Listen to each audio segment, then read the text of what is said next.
19 साल पहले 2006 का साल, दिल्ली के बॉर्डर से मुश्किल से 5-6 किलोमीटर की दूरी पर एक जगह है नोएडा में निठारी, और उसी निठारी बस्ती में एक कोठी D5, और उसी D5 कोठी के पीछे नाले से अचानक इंसानी कंकाल एक के बाद एक मिलना शुरू हो जाता है। उस D5 कोठी के मालिक थे मोलिंदर सिंह पंढेर, और उसी कोठी में एक नौकर था सुरेंद्र कोहली।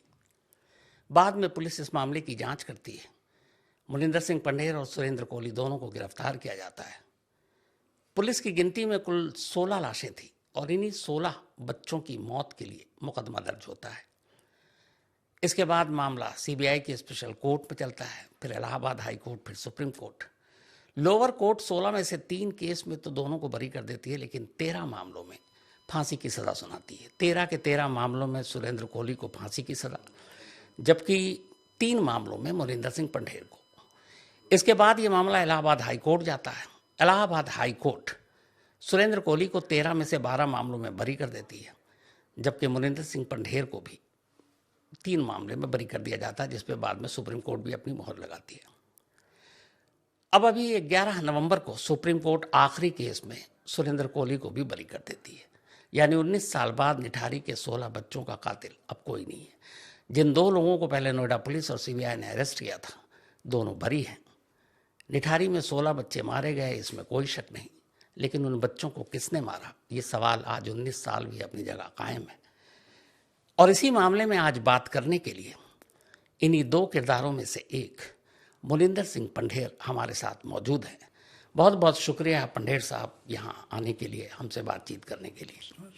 पंढेर साहब, जब आपको कोर्ट में पहली बार पेश किया गया था लोअर कोर्ट में, तो हमेशा हमारे यहाँ कोर्ट में एक दस्तूर है कि गीता कुरान या उस धर्म के मानने वाले जो भी उसके ग्रंथ है, उस पर हाथ रखकर कसम खिलाते हैं कि जो कहेंगे सच कहेंगे। मैं आपसे पूछना चाहता हूं कि अब तो देश की सबसे बड़ी अदालत भी आपको बरी कर चुकी है। वाकई निठारी के अंदर क्या हुआ उस D5 कोठी में, आप उससे बिल्कुल अनजान थे? बिल्कुल। आपने कुछ नहीं किया? कुछ नहीं। उस कोठी के मालिक आप थे। बिल्कुल। 2 सालों तक उसी बस्ती में बहुत सारे बच्चे गायब हुए। बल्कि एक तो ये है कि 16 और 19 की बात हो रही है, लेकिन एक जगह पर शायद कोहली ने ये कहा था कि 40 बच्चों तक का नाम लिया था कि, तो बहुत सारे बच्चे गायब हुए। और उसी कोठी के पास आकर तार जुड़े थे कि जो भी बच्चे गायब होते हैं, जितने विटनेस थे, उन्होंने कहा कि आखिरी बार उन्हें D5 कोठी के बाहर देखा गया। आपके कानों तक कभी ये बात नहीं आई, और आई तो फिर आपने कुछ कदम उठाए? सबसे पहले मैं ये प्रश्न आपको डालूंगा, ये आपके पास कहाँ से कहानी है? ये भी सारे बच्चे D5 के सामने से गायब होते थे? ज्यादातर जो बयान थे। नहीं जी सुनो जी। कब आए? ये जब केस खुलने के बाद, खुलने के बाद जी, तब बोलो ना। 2007 बोलो 2007 जनवरी की बात है। यस बोलो। केस खुलने के बाद जी, ठीक है ना, ये दृश्य हुआ। उस टाइम तो सबको पता था, तो वाजिब है मेरे को भी पता था। उस टाइम मर्डर वगैरह या रेप की कोई कहानी नहीं थी। वो जो गैप बच्चों की इन्वेस्टिगेटिंग टीम थी, क्योंकि वो हमारा केस इन्वेस्टिगेट कर रही थी, उनसे ये बातें पता लगती थी भी ये जो हिस्सा है कोठी नंबर D1 से लेके D6 तक, और किसी हद तक निठारी की जो पुलिया पार करके ज़्यादा बच्चों का यहाँ से गैप होना सुना जाता है। बिल्कुल क्लियर कट नहीं था अभी ये 4 कोठियों के ही सामने, मैं कहूँगा, क्योंकि बच्चे अपने घर से निकले हैं। पर ये कहने का हाँ जी आखिरी टाइम उनको यहाँ देखा गया, वहाँ देखा गया, पर यस मोस्ट केसेस में उस टाइम ये पता लग गया था। और आपको एक और मैं बात बता दूँ, क्योंकि मैं ज़्यादातर यहाँ पर नहीं रहता था, मोस्टली मैं अपने टूर्स या अपने जो मेरा पारिवारिक बिजनेस या हमारी खेती बाड़ी जो भी है, उसके कारण मैं काफ़ी टाइम बाहर गुजारता था। हफ्ते में मैं मैक्सिमम 1-2 दिन या 1-2 रात यहाँ पर रहता था एवरेज पे। कभी कभी 10-10, 15-15 दिन भी नहीं आता था मैं। आप D5 कोठी में कब आए थे? मैं 2004 में आया था। सुरेंद्र कोहली से कैसे मुलाकात हुई? जो हमारे प्रॉपर्टी डीलर थे जिन्होंने ये कोठी हमारे को दिलवाई, ये उनके पास काम करता था। तो 2004 में ही सुरेंद्र कोहली को आपने अपने घर पर रखा? जी हाँ। 2004 से 2006 अगले 2 सालों में कभी आपने सुरेंद्र कोहली के बिहेवियर, उसके बर्ताव के बारे में कुछ अजीब चीज़ देखी कभी? बिल्कुल नहीं। बिल्कुल नहीं। सबसे पहले यहाँ पर थोड़ी सी मैं आपको रुकावट देना चाह रहा हूँ, ये काफ़ी गलत फहमी है। इस घर में सिर्फ मनिंदर सिंह नहीं था, और भी Please. काम करने वाले थे प्लीज। जी। आज तक ये विषय कहीं नहीं उठा, जहां तक मेरी जानकारी नहीं 3-4 लोग उठा और नहीं, थे। पता सबको था जी। किसी ने उठाया नहीं, उठाया नहीं। और उसका कारण आप जानते हो। जी। और उसी चीज के लिए मैं कह रहा हूँ बार बार, ये सब इन्वेस्टिगेशन को एक तरीके से गुमराह किया। अगर मैं गलत नहीं हूं तो आपके इसी घर में कोहली के अलावा एक खाना बनाने वाली, एक माली, खाना बनाने वाला कोहली था, कोहली था, सफाई अच्छा, वाली माया थी, माया, और एक माली, कपड़े धोने वाली एक और औरत थी, 2 औरतें और आती थी, एक माली था, 24 घंटे मेरे साथ एक ड्राइवर था, मेरे पास 2 ड्राइवर रहे हैं इस दौर, who were 24 hours with me in the later stage। पहले कुछ महीने वो मेरे को दफ्तर लेकर जाते थे, दिन में पूरा टाइम मेरे साथ रहते थे, और जब तक मैं अपने कमरे में रिटायर नहीं होता था मेरे साथ रहते थे। आप जब D5 में रहा करते तो अक्सर आप अकेले होते थे, फैमिली आपकी चंडीगढ़ में थी? यस, कुछ समय के बाद मेरी फैमिली चंडीगढ़ चली गई थी। हाँ जी, यहाँ पर फिर रात में अकेले कोहली रहा करता था बिल्कुल, आपके पीछे में। बिल्कुल। एक मुनिंदर साहब, जो पूरे केस स्टडी से लेकर सारी बातें आपने खुद एक्सेप्ट किया है कि अक्सर जब आप रात को कभी आया करते थे तो आप अपने इस कोठी में पार्टी किया करते थे और आप स्कॉट बुलाया करते थे, क्या ये सच है? स्कॉट वाली कहानी सच है, और जो आप कहते हो पार्टी वाली कहानी, ये गलत है। सिर्फ एक ही पार्टी इस घर में हुई है, और वो मैं नहीं था। वो सिर्फ एक ही पार्टी थी, वो मेरा जन्मदिन था। अच्छा। और वो भी जो ये स्कॉट लड़की हैं, प्लीज इसमें थोड़ा सा ध्यान रखिए, this was not totally A sexual relation, this was मेरे साथ देवर फ्रेंडली ऑल्सो। इनमें से 1-2 लड़कियां जो मेरे काफ़ी करीब थी, और ये चीज़ें सारी उन्होंने कोर्ट में बयान में बताई हुई हैं। और दूसरी बात, एज फार एज लोगों के इम्प्रेशन में आएगा paid sex, that was never an issue. I please bear this in mind. और आप पूछोगे फिर क्यों, क्या वजह थी ये? जी, क्या वजह थी? यस, उनको मेरे घर में एक तो सुकून मिलता था। सबसे पहली बात, घर खाली है, खाना उनको मिलता था, एक नौकरा खाना बनाने के लिए, वो अपनी मर्जी से उठती बैठती थी, ड्रिंक भी करती थी, ऐसे मैं डिनाई नहीं करूँगा, मैं तो खुद नहीं पीता था।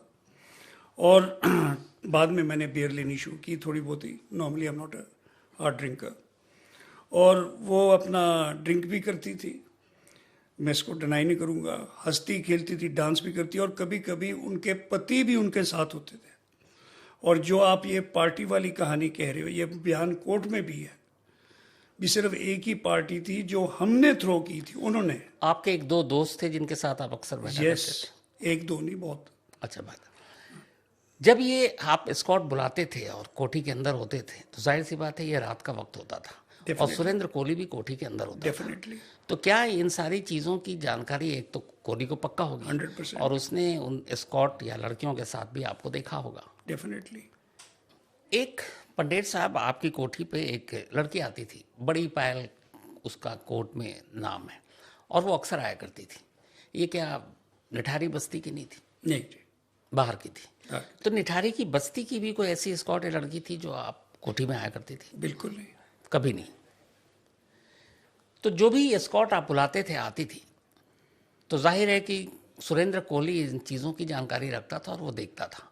तो एक चीज़ ये कही गई कि जब उसने ये देखना शुरू किया तब पहली बार सुरेंद्र कोहली के अंदर भी कुछ अरमान जागे या एक शैतानियत जागी, और उसका बहुत असर पड़ा आपके इस एक्ट से। ये कितना सच है? ये बात का जवाब वही दे सकता है, मैं किसी के दिमाग के बारे में क्या बोलूं। देखो, इंसान डूबता क्या नहीं कहता, और कोई भी आदमी हो वो तो ये कहेगा कि अगर मेरे से कोई पूछताछ हो रही है, यार कोई गलत इशारा मेरे ऊपर आ रहा है, गलत उंगली मेरे ऊपर उठ रही है, तो वाजिब है वो कुछ ना कुछ ऐसा कह ही देगा, और कह सकता भी है, और हो भी सकता है। पर उसने कभी ये चीज़ मेरे से जाहिर नहीं की। इन सारी चीज़ों के होने के बावजूद आपने कभी ये महसूस किया कि सुरेंद्र कोहली मतलब किस तरह का इंसान है, चूँकि आपने उसको रखा था काम पर? मुझे तो बहुत बढ़िया इंसान लगा, तो अगर अच्छा ना होता तो मैं रखता ही ना। सीधी सी बात है। आते हैं हम दिसंबर 2006।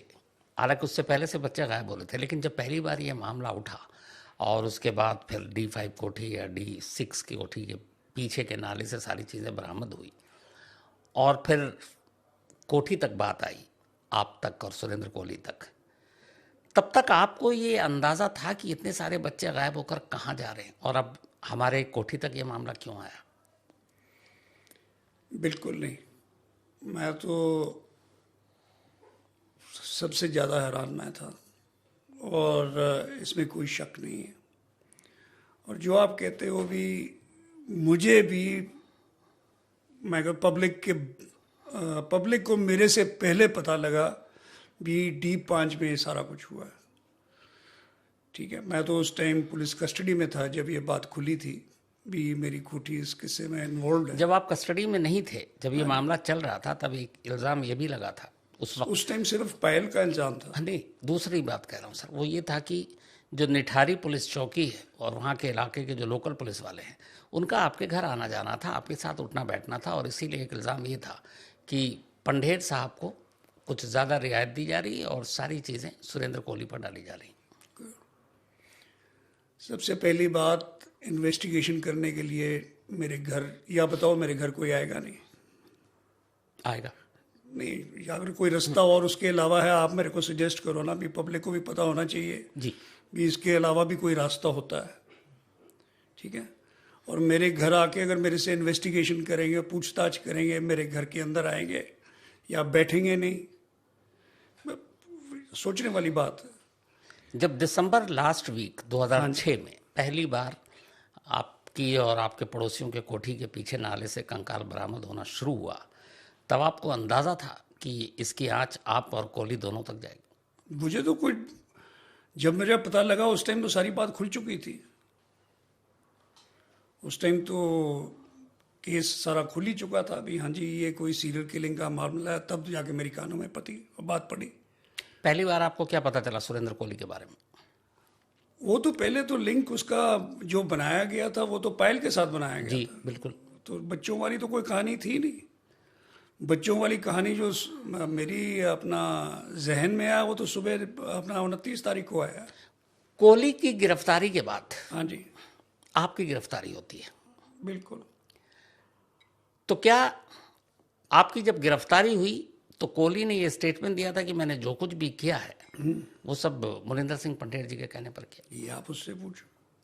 कभी आपका ये उसका स्टेटमेंट है। हाँ, मैं इसीलिए कह रहा हूँ तो मुझे कैसे मालूम होगा उसका स्टेटमेंट? मेरे सामने तो सुरेंद्र कोहली जब इन्वेस्टिगेशन हुई है, जिस दिन अरेस्ट हुई है, उसके बाद मैं और सुरेंद्र कोहली इकट्ठे रहे ही नहीं है।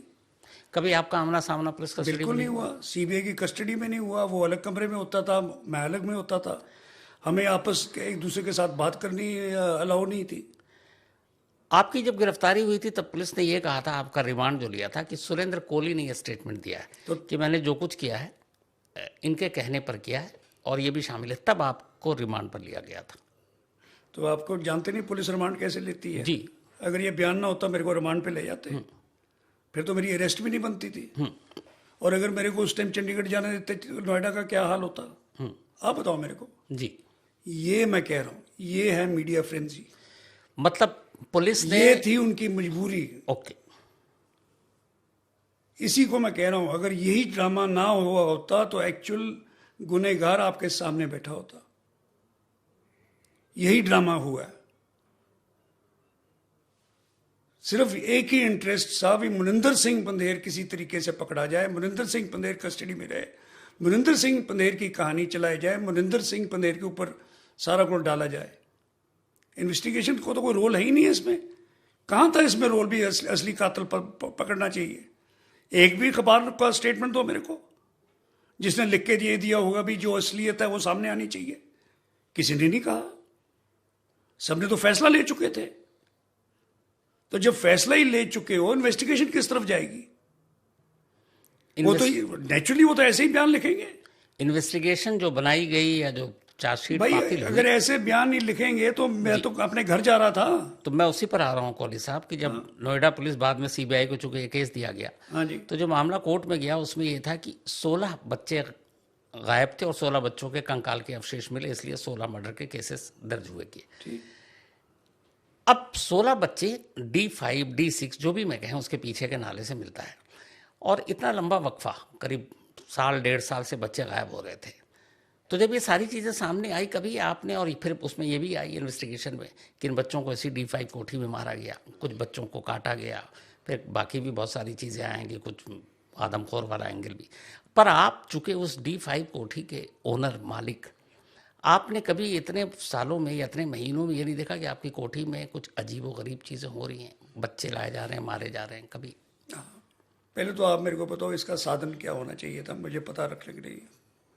घर में नौकर क्या कर रहा है, घर में क्या हो रही है, कैसे बताओ? जैसे आमतौर पर लोग रखते हैं। बताओ, आप बताओ ना। जैसे उसका बिहेवियर क्या, चाल चलन क्या है? बिल्कुल ठीक था, चाल चलन बिल्कुल ठीक बच्चों था। के साथ ज़्यादा घुलना मिलना तो क्यों है? बिल्कुल भी नहीं था।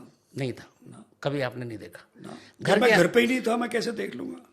कई बार ये बात, बल्कि एक बार आई थी कि कई लोगों ने कंप्लेंट की थी कि इस कोठी के अंदर से, आसपास से कुछ अजीब सी बदबू आती है।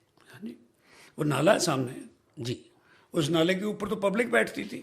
बाकी के कोठी के पास से कभी कंप्लेंट नहीं? नहीं D5 में थी। क्यों? आपको कैसे पता D5 की सिर्फ कंप्लेंट की? ये सारे वहाँ के जो विटनेस तो उस वक्त जो सारी बातें की उन्होंने बताई। किसी विटनेस ने ये बात तो अपना सीबीआई को बात बताई ही नहीं है जब उन्होंने बयान दिए हैं। सीबीआई ने 3 दिन अपना यहाँ पर शोर मचाया नोएडा में लाउड स्पीकर पे भी, हमें इस केस के बारे में बताओ। उस टाइम तो किसी ने कुछ बताया नहीं।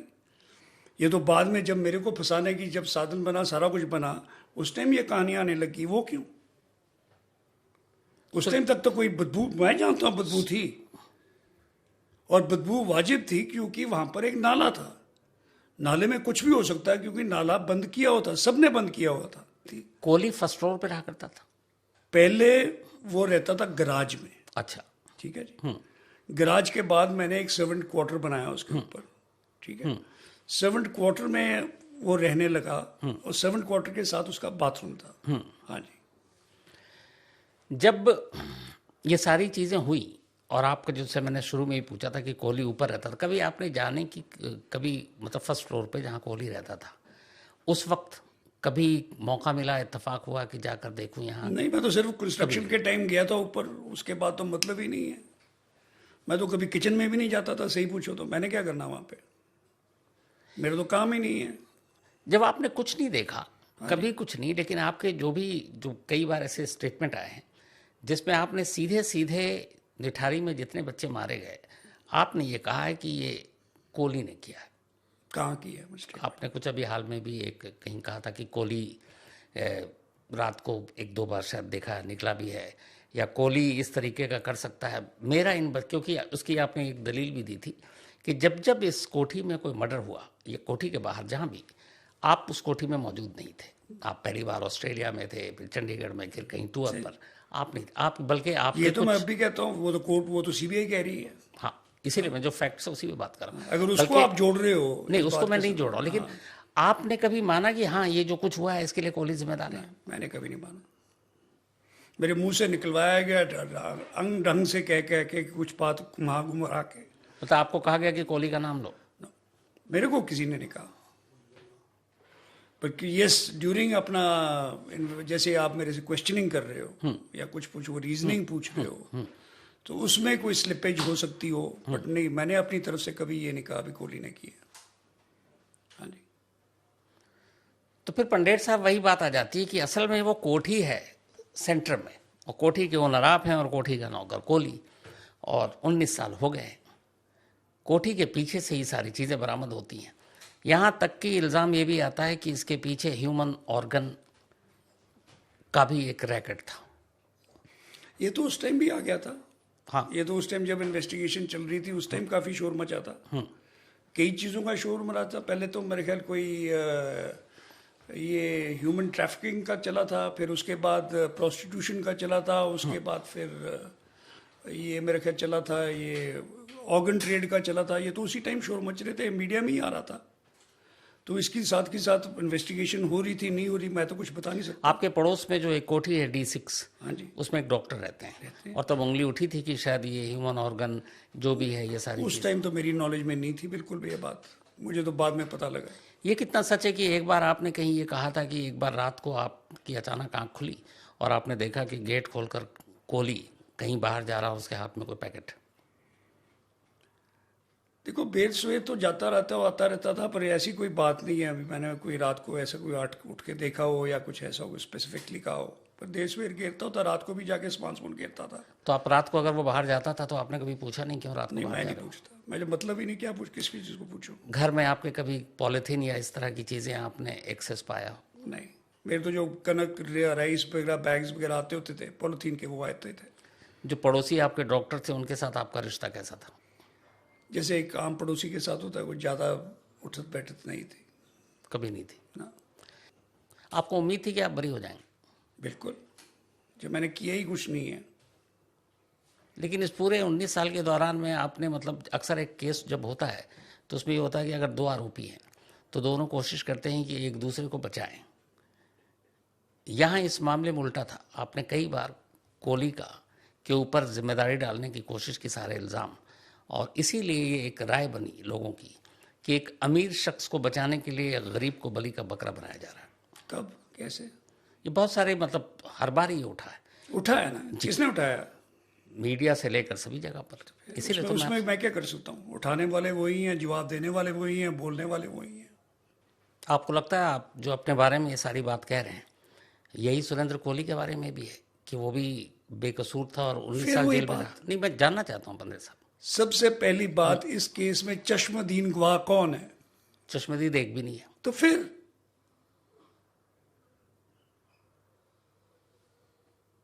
तो फिर बार बार क्यों इस इशू को उठाया जाए?